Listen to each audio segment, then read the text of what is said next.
Ladies and gentlemen, welcome back to another edition of the Dark Lord of Memes podcast. And I'm your host, with the most, Dark Lord Ainz, and I'm joined with my lovely, beautiful co-host in every single episode, Albedo. Albedo, how are you doing this lovely Sunday morning? Well, I could be better. But we'll get into that at the end. Yeah, we could definitely be doing better. And Luna, how are you doing this Sunday morning? She's tired of politics, but that's what this is what most of this is about. Yeah, so thank you for bringing that up, Albedo. So Albedo had a great idea that we're actually going to do a little bit of a disclaimer for this episode. This is a very pop culture driven show. Our episodes leading up to this have been very focused on, things happening in pop culture, music, things of that nature.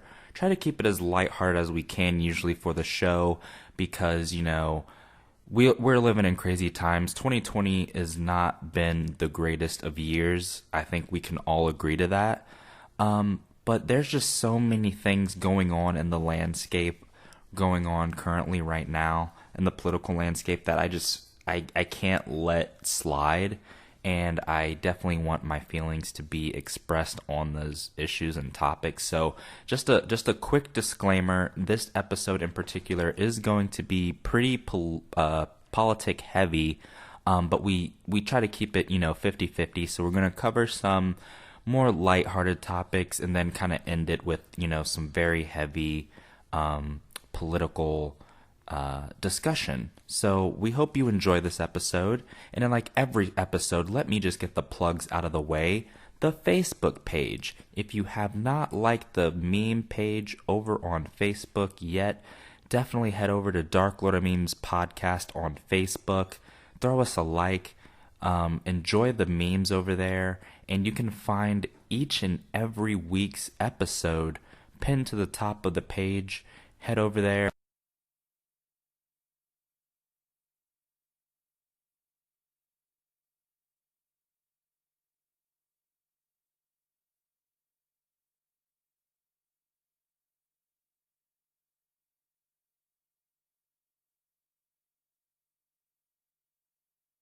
EP musical project. Very excited for the very first Black Heart project. So yeah, make sure you find us on Facebook over there, and we also are available on Apple Podcasts, Spotify, Google Play, Podbean, or wherever you find your podcasts. And now, let's get into this week's episode. So the first topic we're going to be discussing is Mike Tyson. Now, before I get into like the specifics around Mike Tyson currently, Albedo, when you, I know you're not too much of a, I guess, sports person or, follow boxing and things like that, but when you hear the name Mike Tyson, like what comes to mind? Do you really want to know? I honestly want to know. Mike Tyson mysteries. I had a feeling you were going to say that. Just because, like, I don't, like, I know he's a boxer. Like, I know, right. He's a very strong 50-year-old man. But, like, I know all those things about him, and I've always known those things, but every time I hear the name Mike Tyson, I just think of the tattoo and the Mike Tyson mysteries, and then I'm like, oh yeah, and he's a boxer. Yeah, so that's kind of like, so he's a boxer, but it kind of falls, lower in the list, right? Yeah.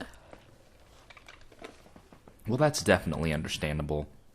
So, Mike Tyson obviously is best known for his boxing career, one of the best boxers of all time, one of the hardest hitting boxers in the history of the sport, has been able to traverse the pop culture landscape and not only, like Albedo mentioned, not only succeed in the the boxing ring, but he's also been able to transition into acting in the movies. Oh yeah, I also think of the pigeon meme where he's like holding two pigeons and it says now kiss.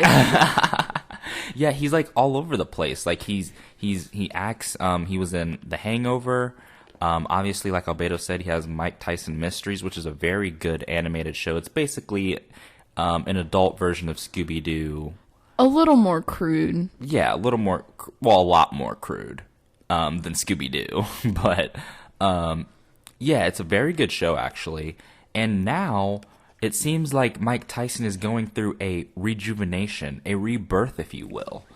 He's flirting with the idea of getting back into the boxing ring. A 53-year-old man is entertaining the idea of getting back into the boxing ring. Now, I don't know. I saw him, babe. He looks intimidating. Like, I would not fight him. Even though he's 53, he's like Uncle Iroh. Exactly. Like, there's just people out there that are different. And Mike Tyson's obviously built different. So, I read an article recently that was talking about Mike Tyson, and there's a company called Bare Knuckle Fighting, which reportedly, I guess Sports Illustrated first reported this. Babe, they are preparing to offer Mike Tyson $20 million to get back into the boxing ring at the age of 53. Now, what do you think about that? Like, that is a huge payday. Do you think that's people would pay to watch a 53-year-old Mike Tyson get back in the squared circle? Oh yeah, people would definitely pay for that. And I have a lot of faith in old people being able to like bob people, to be honest. I've seen old ladies like beat the crap out of just fresh adults like in a grocery store, just taking their purse and just whacking them, like they can pack some strength behind any hit. Yeah, you can't really sleep on the elderly. Yeah, and then you like look at Mike Tyson and you're like, oof, that's peak performance, and that's gonna kick my tuchus. Your tuchus. Yeah, so he is definitely like Albedo said, peak performance. He is the peak, one of the peaks of human evolution, especially during his prime when he was a youngster. I believe he's the youngest world heavyweight champion in professional boxing history. That just goes to show, the talent and the power that he had. So recently he's been posting sparring videos of him training on Instagram recently, which I checked on his Instagram. Do you know how many followers Mike Tyson has on Instagram? Dude, it's gotta be double millions. Like double-digit millions. You're absolutely right. It's like, I think I last checked, it's like 11 million followers. And I honestly didn't think he was that big on Instagram, but like he is huge. And these videos, they're gaining traction. I'm telling you, how many girls do you think are like thirsting in his comment section? Oh, it's got to be ridiculous. Like Mike Tyson, like the face tattoo. Aside from the face tattoo, which some people kind of think it's pretty badass. No, I'm not a fan of it. I hate it. But it fits him though. Like it fits the character that is Mike Tyson, which is not really a character. He's just him. Like yeah, no matter. Yeah, you're absolutely right. It's just him being him. So these videos are gaining traction, and then obviously bare knuckle fighting, are seeing this and like, whoa, we're going through the pandemic right now. Coronavirus is rampant. There's no sports really. If you look at television, the only thing really keeping television afloat are, things like live sports. Because everyone can really watch, everything else on streaming services like Netflix, Hulu, you name it. So, the void in the sports realm is really huge right now. There's no basketball. Football's up in the air. I know they're talking about bringing basketball back, and I think the timeline they're aiming for is July 31st is resume NBA play, which I am excited for. But like I said, there's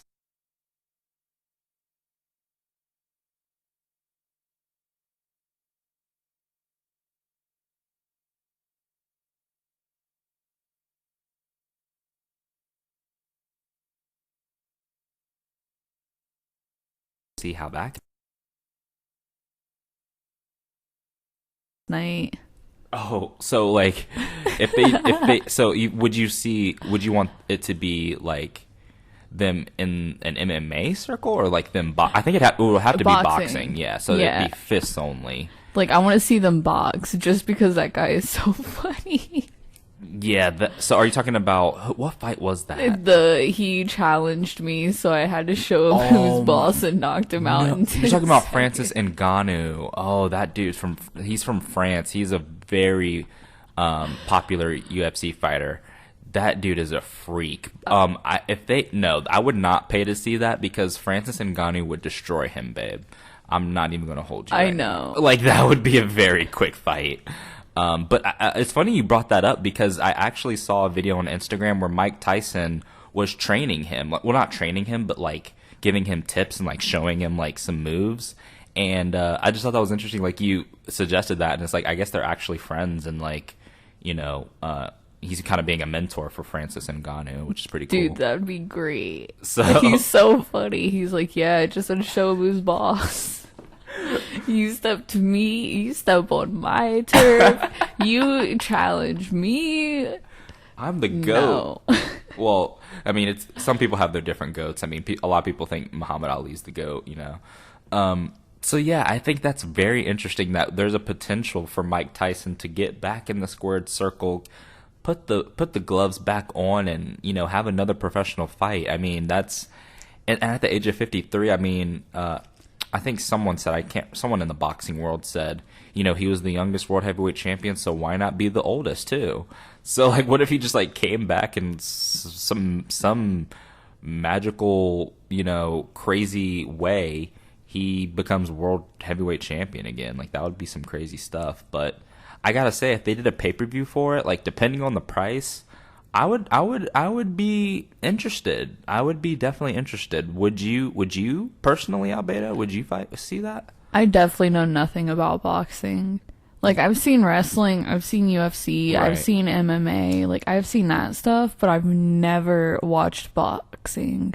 So I would definitely think boxing is kind of, I mean, it's kind of waned in popularity in recent years. It used to be popular way back in like the 90s in its heyday, like the 80s and 90s, and even I think the 70s as well, when there wasn't, MMA as a second option. But since like there's been an emergence in UFC and MMA, it's kind of waned a little bit in the realm of combat sports. It's still huge, don't get me wrong, but not as big as it used to be. Yeah. I definitely like would rather watch UFC than just boxing, just because of the Me fact too. that like you get matches like last night. You just get like crazy epic battles. Yeah, you just get like two people fighting against each other, and they're using like any and every type of form they can. Boxing is just kind of like, Striking. yeah, it's very limited. You don't get to see a lot of like actual, well, you do get like defense and stuff, but it's mostly like As far as like overall combat, it's kind of like lacking. Yeah, because I mean, like I said, like when you talk about UFC, I mean, they're not only striking and boxing, but they're also wrestling, they're grappling, they're clinching. There's Brazilian jiu-jitsu. I mean, there's just a whole gambit of techniques that you can use in UFC. So I'm with you. I would prefer seeing a very good UFC pay-per-view card, but I think it should be interesting just because, like, I mean, there's nothing really else on to watch sports-wise, and, I mean, just to be a part of the spectacle of a 53-year-old Mike Tyson who was shredded and ripped getting back in the ring, it would be interesting. But obviously, I don't think he could go like a full 10 or 12 rounds like they do now, which I think they do like 12 rounds, and the rounds are usually like, I'm not too familiar with boxing. I think they're usually like 3-minute rounds, so you got to account for if he has the endurance for that. I do think if he came back, it'd probably be like somewhere in the, I don't know how many rounds he could go, honestly, at 53. Like, I'm sure his conditioning and endurance is kind of dropped, obviously, so it'd be interesting. But, I'd definitely entertain watching it, especially, comparing it to what else is available. But I would agree with Albedo. Definitely would prefer a stacked UFC card just because I prefer having the variety that they have. And you're like dying over there. Did you like find something? No, the lady we got, the woman who helped us with Luna and stuff ended up texting me back, and she said, "Aw, our beautiful Luna, I absolutely love that she wears little clothes," and there's a lot of emojis. Aww. I love her. Shout out to, can we like say her first name? Like, I don't want, shout out to her. yeah, I don't, think she would watch these, but Right, but it's still like privacy respect. yeah, shout out to her. She's a wonderful old lady who, found Luna for us, and now Luna doesn't have to be on her own, and she has a lovely home that, loves and spoils and cares for her and dresses her up in cute clothes now, and she's just like a sassy princess, and she's so cute. She's a little chunk monster, but we love her so much. And she wears little sweaters, and like, the woman loves it. Yeah, so shout out to her. That was very sweet of her. But yeah, like I said, I'll close this just by saying, the thing that really just jumped out to me was $20 million for a fight, and it's not boxing. I mean, I guess it's boxing, but it's bare knuckle fighting. You know what I mean? So that would be crazy. But I don't know. We'll see what happens, and I'm definitely going to be following to see if anything becomes of that, because I'd definitely be interested in a Mike Tyson fight. You know what I mean? But yeah, let's head on over to the second topic this week. So NASA and SpaceX have joined forces and have launched two astronauts back into outer space, and they have docked and successfully boarded the International Space Station. And I believe this is like the first manned space trip in since 2011, I believe. So I think it's very awesome that, this is actually happening, because obviously we've been kind of negligent of our, NASA and space exploration division in the United States for many years now, and it's kind of saddening, because I personally think that space exploration is awesome, and just finding out what's all out there, I'm very personally intrigued with that. So Albedo, what do you think about Elon Musk's SpaceX company, kind of taking the reins and wanting to join forces with NASA and getting NASA back into outer space? Like, I honestly think that's a pretty good idea, but at the same time, what's there really in space worth exploring? Like, shouldn't we focus on our own planet before we that's true. travel to others? Like, and how much money is spent on doing that? Yes, I definitely get what you mean. So like I said, getting to worrying about our own planet first. I mean, we obviously know that climate issues are a problem. Yeah, and we don't even know like half of the stuff that's in our ocean. Yeah, nowhere near half. Like, we've barely explored that.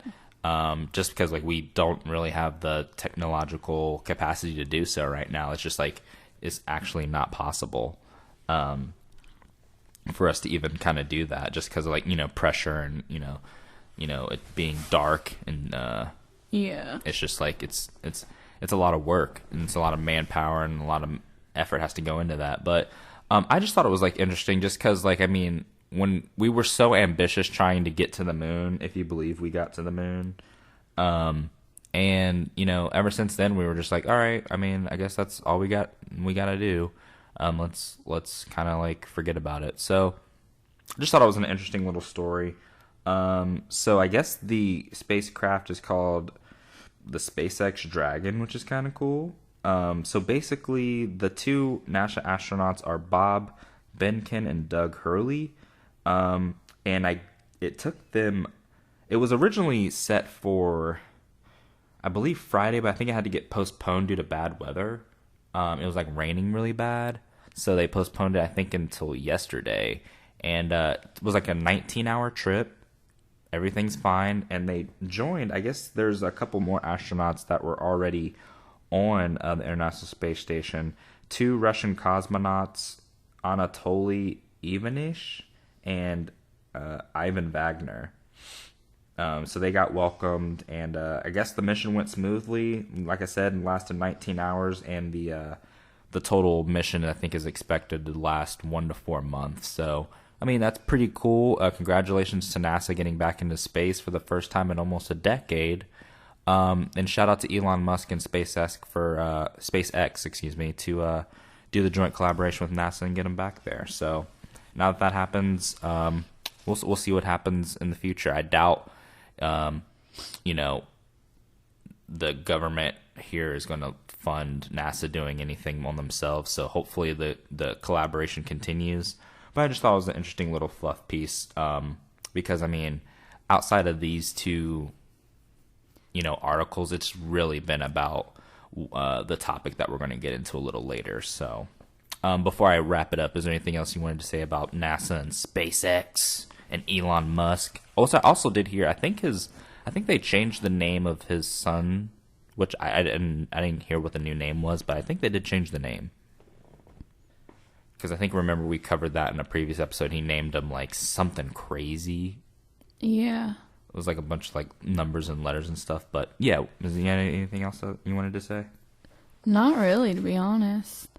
Yeah, it was just, like, a nice little thing. So, yeah, we'll see what happens with that. Oh, but I have seen videos of, like, Elon Musk saying people get paid a ton of money to break us out of a simulation. Is this a real thing? Yeah, remember it was like the Seth Rogen thing? Oh, yeah. Or wait, Seth Rogen or Joe Rogan? I have no clue. Joe Rogan podcast? Yeah. Yeah. Seth Rogen's the funny guy, right? Yeah. Okay. Yeah. I have really bad ADHD, so all these names just get jumbled in my head. Like, I think, like, the other night when I was trying to remember the lead singer of Aerosmith, and I was like, Stephen Tyler Perry. Yeah. And then you're like, Medea? I was just, like, imagining Medea being the lead singer of Aerosmith. I think that'd be hilarious. Just have her sing Dream On. Oh, Lord. That would be a sight to see. So, yeah, I thought those were two pretty interesting stories. So the next topic we're going to get into, it's the third topic of this week's episode, which is kind of an article that, happened, I think, about 5 days ago. It was about, like, a week ago or so, when, presidential Democratic nominee Joe Biden went on The Breakfast Club, which, if you don't know what The Breakfast Club, it's basically like, a pop culture hip hop artist or hip hop music show where, host Charlamagne the God, and I think the other host is like Angela Yee, and then they have like that other guy. They have like rappers on and like a bunch of, pop culture icons on the show. They interview them, they ask them, all types of questions. And during this time, they had Joe Biden on the show, and he had some very, I guess a very interesting comment to say in regards to the 2020 election. So basically the quote that has gone viral was when Joe Biden suggested that African Americans who are considering voting for President Trump aren't black. Albedo, like, what the hell? And this is just a senile old man that has lost so many brain cells, and his last two brain cells are holding hands trying to rummage together politics. Like, it's such a sad thing to see. Like, you can just, like, see, like, in his face. Dude, like, and, like, I've had customers come into my job saying the only reason they're gonna vote Biden is because, Obama backed him up. Well, yeah, I mean, the thing is, like, obviously, Obama came out and he's going to support his former vice president when he becomes the Democratic nominee. And so, I mean, that quote, for him to say that, on The Breakfast Club, which has a huge following. They have like several million, I think, daily listeners, weekly listeners, however often they do the show. And he just said that just like she said, it's just a senile old man who is trying to search in his dusty memory banks to like fumble through politics. And it's just kind of like aggravating and irritating to see, in my opinion. Definitely. I'm just like, I don't like it. And then I just feel like, he has to try to win over the black vote. I mean, it's no real secret that he relied heavily on the African American vote to make it through the primary because, he has relationships and he has history with that demographic as, he's a lifelong politician. He's a career politician. I mean, he's cultivated relationships over the many years, of him being in public office. So he relied on that heavily to make it through the primary.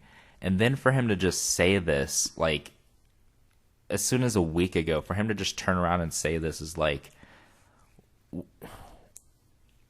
dude, are you just completely out of touch? 100% out of touch with what's going on and what's, real and legitimate?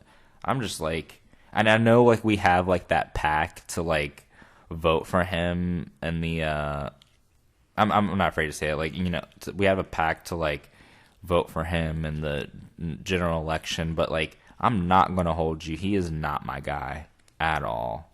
Yeah, I don't blame you. He's not for me. He's never really been for me. He was only over with me when he was playing second fiddle to Obama, and that's just because the memes painted him in such a good light. Positive and relatable light, where it's oh yeah, I could definitely see that being the relationship they have, Yeah, and then it's now you kind of look back at them and you're yeah, you can kind of tell that he's senile. Yeah, he's just in the back eating an ice cream cone, just looking completely zoned out. He has no clue what's actually going on, but he's there and he's somehow he's making it through. I don't know how, but he is somehow. And then I think that's a very good comparison to make. It's just you look back at those memes and they were actually kind of pretty telling. Yeah, they were pretty telling and pretty spot on and predicting. Let me adjust my mic here real quick. They were pretty spot on and describing who Joe Biden is. And for him to say that when he really has to try to win African Americans over to, beat Trump in the general election, I think he's definitely got to make up for that somehow. I don't know how he can. I mean, he's like I said, he's not my guy. I'm still reluctantly about, thinking about voting for him, but it's just do something that give me a redeeming quality. You know what I mean? Show me something. Don't say shit like that on, radio talk shows. Show you actually are competent. Yeah, I don't think he is, though. And I don't want Trump, becoming president, because I've seen, the, police, not police, but the court documentations of him and Epstein. Yeah. Oh my gosh, no, I can't. And we just we started watching that documentary a little bit the other day about Jeffrey Epstein, which if we do watch that all the way through, we might do a review on that in a later episode. I think that'd be interesting to talk about. But yeah, I don't know. Mr. Biden, if a message from me to you, you've definitely got to step your game up, pal. I don't know. I would guess listen to your team, do what they tell you to do.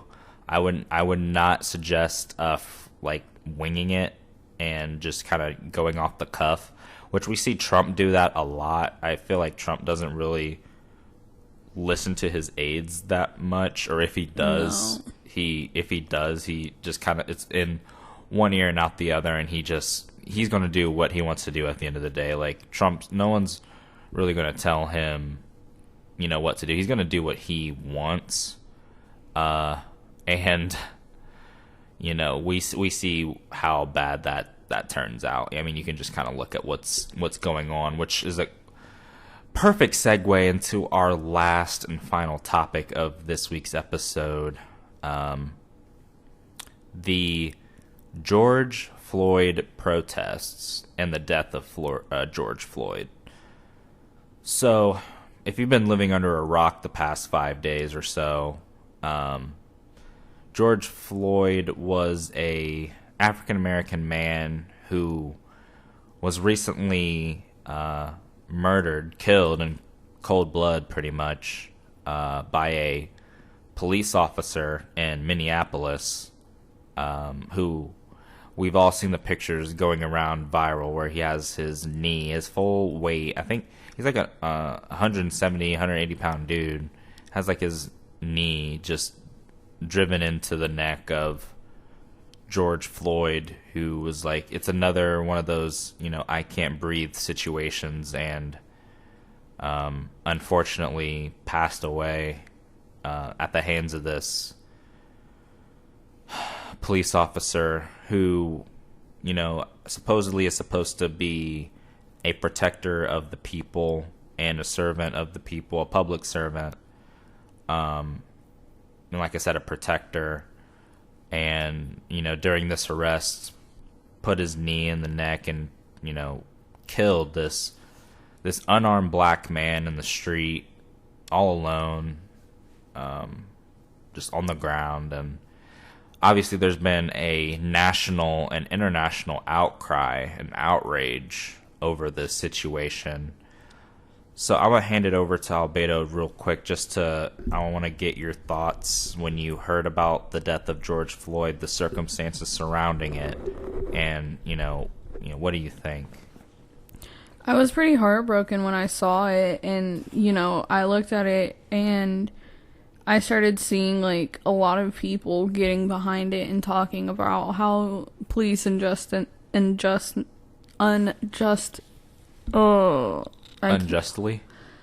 police unjustly, like, killing innocent, unarmed black men.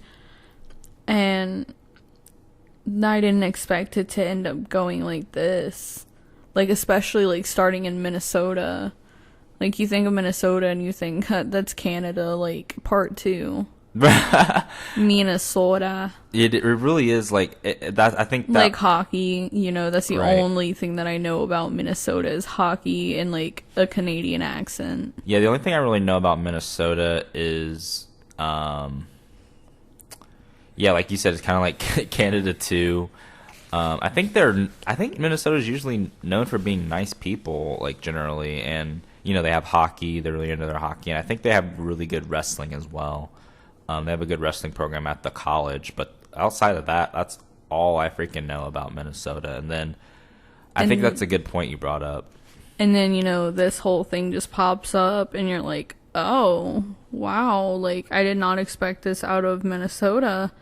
And then the rallies started, the protests started, and then the riots started, and then it happened in our, like, home state and, like, right outside your job, and then it started kind of getting, like, really real. Like, we're living in a history book right now.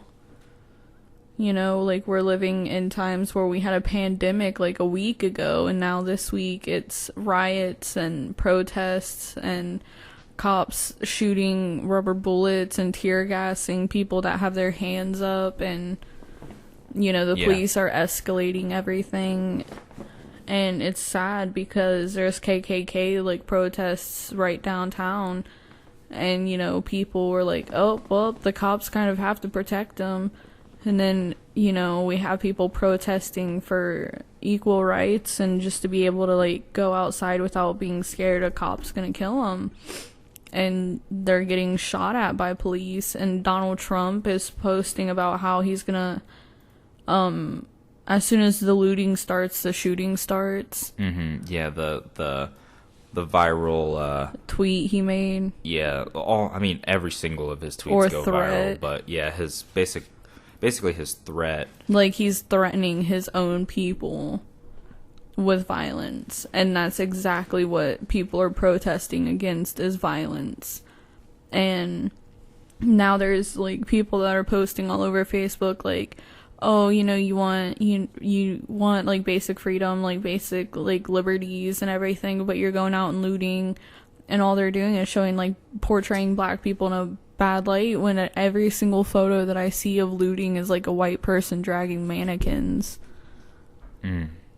Yeah, and like I said, that was a really good comparison when you say, like, you know, where there's like KKK rallies that, you know, police are, you know, and not to mention, like, the white people with rifles on their backs, like, screaming in police faces about, like, opening up during a pandemic, and they didn't get shot at. They didn't have tear gas. They didn't have, you know, stuff like that thrown at them. And they had fucking guns. Yeah, and so, like, when you have the police being assigned to protect the KKK rallies, and then, you know, there's, you know, white people bringing assault rifles, like actual M16 assault rifles, to the state house where I work at, and demanding that, you know, the economy and businesses be reopened, like she said, during a global pandemic, and not be met with any military force. And then these people who are protesting, the outrage and outcry of this police officer who's supposed to protect the people, his duties to the people, he kills one of them. And these people are protesting, and they're mad, and they're sick and tired of being sick and tired, and, you know, they want their voices to be heard and not be silenced anymore. And now they're pepper spraying people, they're tear gassing these people. Dude, an innocent child got pepper sprayed. Did you ever see the picture of that little girl that had milk poured on her face because she got pepper sprayed? I did not see the little girl, no. It was like, she looked like she was 8 or 9. Wow. And she was like she was pepper sprayed. But, you know, both parties are wrong for that, because you shouldn't be taking kids to, like, protests and stuff. Yeah, I'd put that a lot on the parents. That's bad parenting. Yeah, I was gonna say I'd put that a lot on the parents and putting them in harm's way. But, you know, at the same time, it's also on the police officers for pepper spraying, like, an innocent child. Yeah, and there was a grocery shopper. Yeah, and she got hit with the rubber bullet. Mm-hmm. There was one girl who was hospitalized because the rubber bullet, like, blew up in her eyes. So she had rubber bullet debris in her eyes, and she had a big ol' gash on her forehead.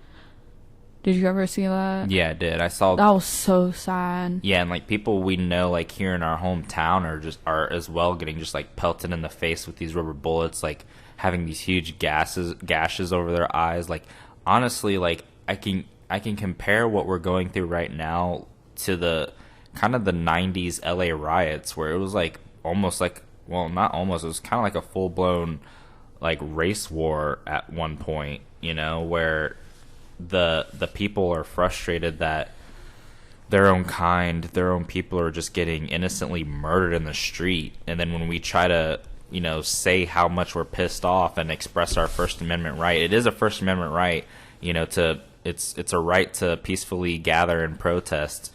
And when we're trying to do that and we get met with freaking police violence and undue force, it's just like, what the fuck? Like, it's of really... course it's going to end up escalating. And then the undercover cops are, like, forcing it to escalate, too. Yeah, I did hear about that.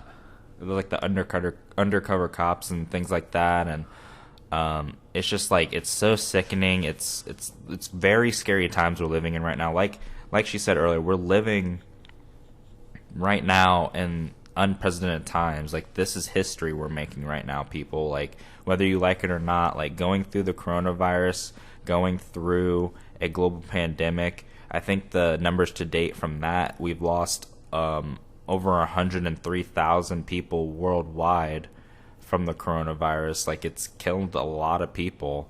And now we're dealing with these riots and protests. I think they've been going on for 4 or 5 days straight now, where places like, you know, here in our state, Columbus, Cleveland, all these places are, you know, having these protests. They're turning violent. They're getting incited by police with these, pepper sprays and tear gassing, and now people are starting to loot like local businesses, like just like vandalizing local businesses, breaking their storefront windows, looting stores, looting Targets, looting. I saw like a cupcake shop was getting looted. Like me personally, there's like a shop that's been, looted close to where I work, and they've, attacked the state house, broke all that stuff. It's just crazy. Like in other states, they're setting their city halls on fire. I think that was Nashville, Tennessee. I saw that their city hall, they set on fire. They spray painted all over it, marked it up. Like, people are pissed off.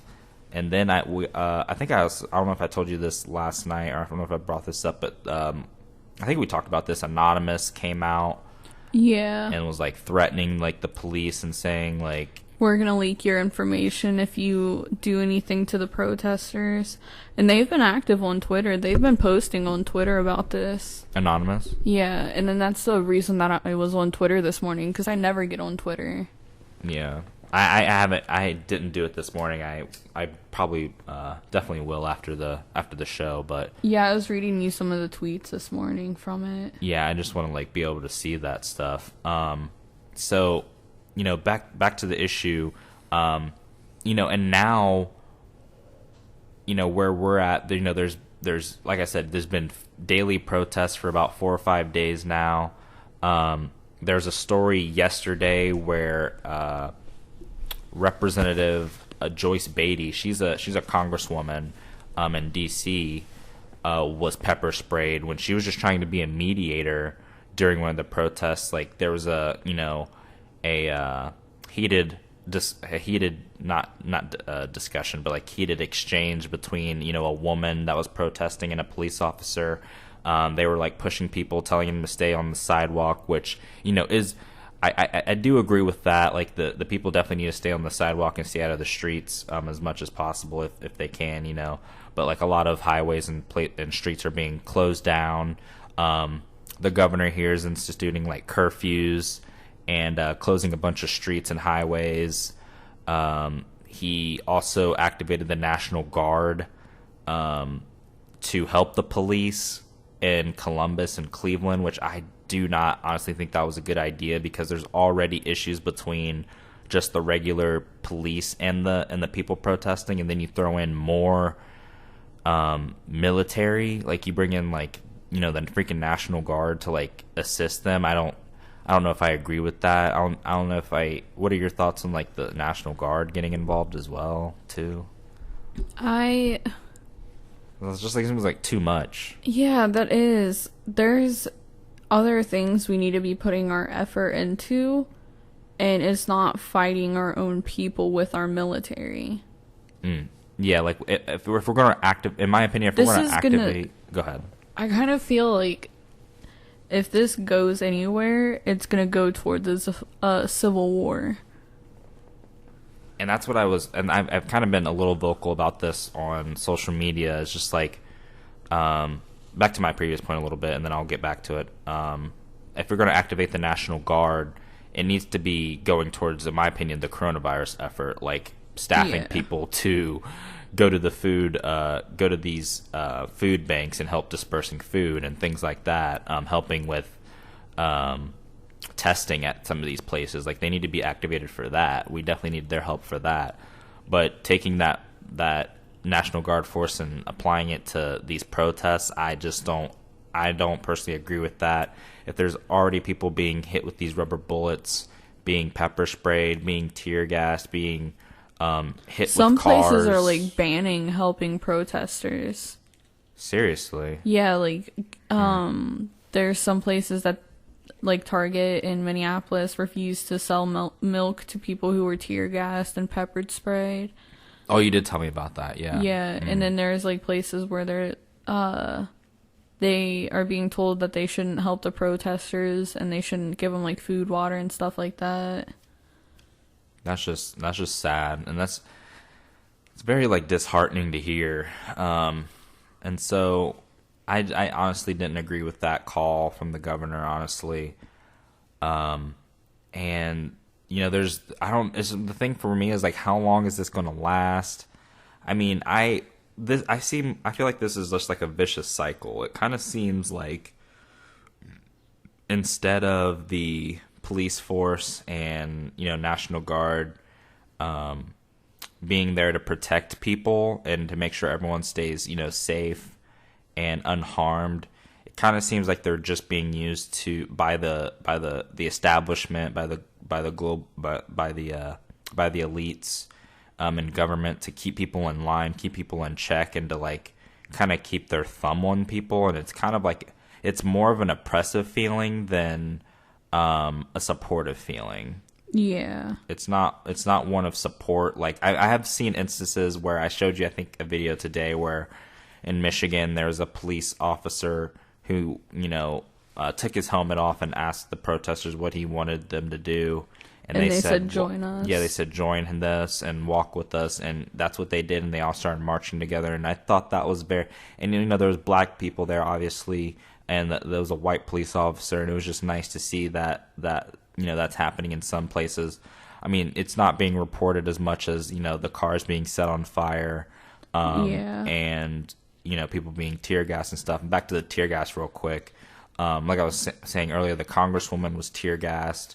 The Columbus Council president was tear gassed, as well as the county commissioner was tear gassed. All three of them black, and that was a crazy issue just because the congresswoman was just trying to do her duty and what she felt was right. Which I totally want to take this time out to just applaud and praise Congresswoman Joyce Beatty for having the courage and the will to stand up to the police and try to mediate the situation and to de-escalate tensions, because going into these protests, the protests are coming in hot. Like the protesters are coming in already pissed off, already hangry. I mean, it's the summertime, the heat doesn't help things, I'm sure. It's just like, tensions are already high. She tried to de-escalate the situation only to get pepper sprayed for her effort. Is just like a huge slap in the face. In my opinion, I don't jive with that at all. Like I said, this has been going on for 5 days. I just wonder how long is this going to go? I mean, I'm getting to the point where I'm kind of worried for my well-being as well. I mean, because they've already, at my job, they've already brought us back from work from home. We're not working from home anymore. We're going back to the physical building during a global pandemic when we have the capability to work from home. I don't understand why they would bring us back just for the sake of it. But the thing is like, there's a lot. Obviously, I work for the government, and a lot of people there don't believe in the pandemic. They think it's fake. They don't think it's real. They think this is all a freaking hoax. That it's not a big deal. Like it's being blown out of proportion. Which it might. Is it being overreported and blown up a lot? Kinda. Yeah, I would agree. But like, it's still an actual thing that's happening in the world. Yeah. It's not a complete hoax. It's not fake. We do need to be social distancing and practicing, proper hygiene, things like that. For them to bring us back was, in my opinion, a very dumb move. Not very supportive of that. And so on top of this, now there's protests and riots going on in businesses right next door getting looted and smashed. Like, is my building going to get smashed? Are they going to like run in downstairs and like fucking start attacking people? I don't really know. Like, there's a possibility. I mean, we have security guards and things like that, but I mean, still, like, that's scary to know that could be a possibility. Definitely. Like, I'm worried about that. So like, there's just things on my mind that I wanted to like express. And it's just like, how long is this going to go on? Like, is this going to be, just for like a couple more days? I mean, the police officer who, committed the murder and the manslaughter, was arrested and is reportedly on suicide watch currently. kept away from the other prisoners and stuff, which, being protected, which obviously, I understand why they're doing that. I understand the reasoning behind that. And then there was a story that came out that his wife is divorcing him, which you can only estimate that it's to protect her own reputation, because no one wants to be married to the man who killed a black man and got arrested for it. You know what I mean? Yeah. Especially with it being so viral and controversial. Not even controversial, just like viral and just maddening and infuriating. So I don't know. I mean, and then there's the other side of me, which is like, I mean, it just seems like this is just a vicious cycle where we see a black man or black person actually just getting murdered. There's protests, there's outrage, for like a week or so, and then it's kind of back to business, back to normal. It kind of dies down, the story goes away, it's not trending anymore, and there's no real resolution or solution to the problem. And that's my fear, is like this is just going to like keep happening and like nothing's really going to come of it. Like what's your thoughts on these protests actually taking place? Like supportive, against it, like what do you think? I support the protests. Mm-hmm. Like I genuinely think they deserve a voice. Like they're being silenced anytime they peacefully protest. They're being silenced anytime they cry out for like a member of their family passing, being murdered. And I feel like they have the right to force people to listen to them. Like they're being silenced and continuously being murdered, silenced, and when they peacefully protest, being met with rubber bullets, tear gas, pepper spray, the government, our own president literally threatening them. Mm-hmm. And I feel like they really do deserve that right to just force them to listen. And I hope it gets somewhere, that it's not just going to be all done out of vain. And another thing that people really do need to focus on is teaching their children to, love thy neighbor regardless of color. Mm-hmm. Definitely. And, I feel like maybe it won't change anything directly now, but hopefully, our future generations will show from this. So I think that's very well said, and that's very well put. And like you said, maybe it won't have an immediate effect and change, but in my opinion, I feel like, while I do agree with you, I do agree that protests are needed, and people need to be able to freely express their First Amendment rights at all times, because that's one of our rights as human beings, is being able to speak our minds unaltered, unedited, unfiltered 100% of the time. And I'm like a firm believer of the First Amendment, that you should not have to be censored, edited in any form in any time or space. I feel like people, should be afforded that right. There is, there's definitely a line. I think when you get into like the hate speech and things like that stuff is not warranted in my opinion, especially like in a public space like that. Maybe behind like, closed doors and things like that, it's okay. But like, especially like in the public eye, like hate speech is just like not tolerated, or if it's going to be for public consumption, definitely not. But, I mean, there's good and bad in the world, and, people are allowed to their thoughts and opinions, kind of no matter what, even if you personally think it's just trash and horrible. I mean, like, I guess they still should be able to personally believe whatever. If it's not for you, it's not for you. But I mean, you can't like change a person's way of thinking, even if it's terrible, in your eyes, and in the majority of people's eyes. But I do agree with you. I'm so supportive of the protests, and it might not have an immediate effect. But like you said, I think it's honestly going to come down to it being a institutional and structural change more than these protests actually having any effect. I think ultimately what it's going to come down to is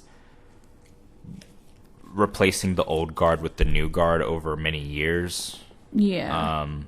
With our generation and beyond, growing up, becoming, contributing members to society, taxpayers, things like that. And then the old guard, the past generations, dying out, going away, leaving public office, leaving the public sphere, and then we kind of replacing them. I think that's what it's going to come down to if we want to see any real change.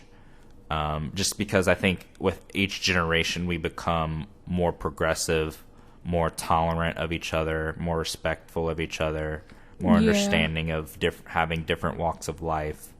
That just wasn't there generations before us, just because how they were raised, the mindset of the time. You got to think, the civil rights era, racism being, rampant very much, generations ago.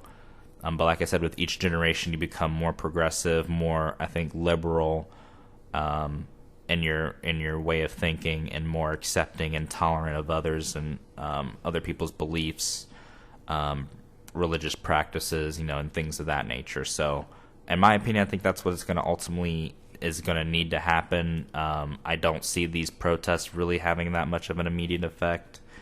But I think it's going to come down to, our generation's going to have to step up, years down the line and fill these voids that these past generations leave, and, begin to revolutionize our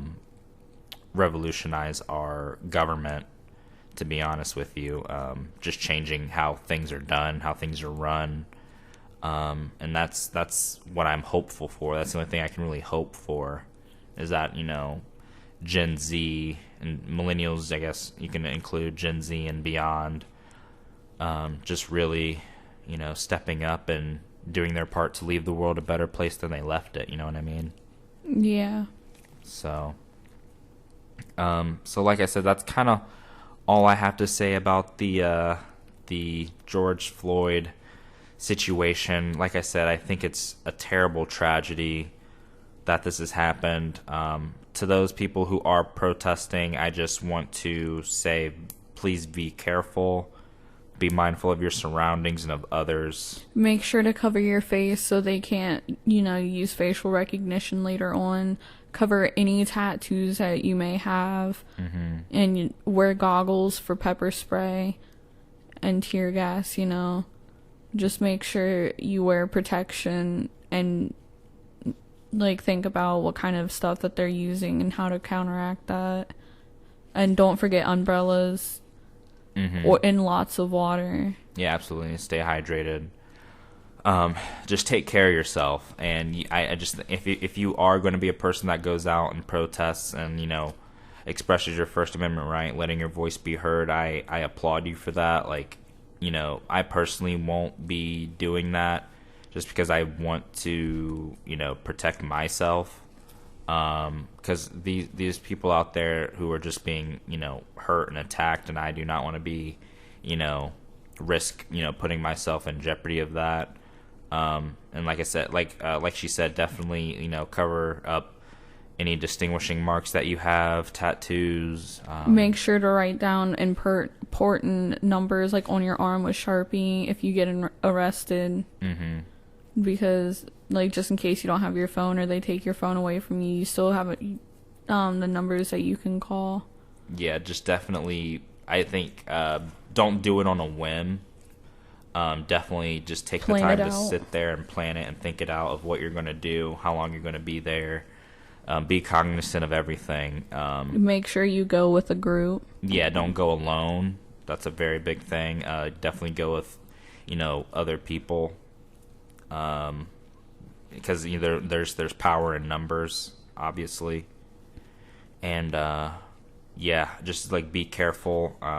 I wish all you guys the best. I hope there's, I hope with time everything starts to settle down and de-escalate. But like I said, it's been going on for several days now, so we'll see if this becomes a continuing trend, or if we can see it kind of start to die down and settle, and I don't know, but definitely just, like I said, I can't stress it enough, just think before you act at all times. Everything has to be premeditated. Don't act on a whim.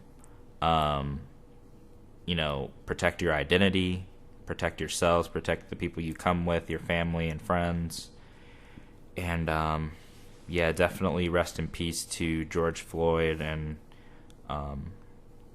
thoughts and prayers to him and his family, as they still have to deal with this every day, with this backlash, which I could not imagine having to deal with that. So just thoughts goes out to them.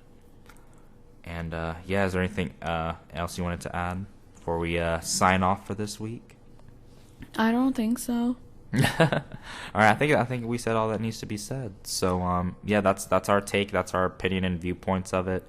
Thank you for listening to our podcast, and for putting up with this very political heavy episode. Yeah, like I said, we do like covering politics and being serious, but we do also like to bring like light and lighthearted and more interesting and fun topics as well. But I just thought these were too big of stories not to address, especially for like a talk show like this. So yeah, definitely, since this is kind of like the start to our week. Yeah, it's Sunday, we record this, we kind of put good vibes into it just so we can kind of get that throughout the week. Exactly. So but yeah, I think, like I said, it was just too big and important and serious to kind of like ignore and brush it under. Yeah, you can't really ignore what's going on. So like I said, we're making history, people. So these are unprecedented times. So I can't predict what's going to happen. I just can't. But we shall see in the coming days and weeks. And thank you, like she said, thank you guys so much for listening to our podcast each and every week. Make sure you subscribe to us wherever you're listening to this. If it's on YouTube, the YouTube channel, Dark Lord of Memes podcast on YouTube and Facebook, and on Apple Podcasts, Spotify, Google Play, Podbean, wherever you find your podcasts. So thank you guys so much for listening to the Dark Lord of Memes podcast, and we are signing off.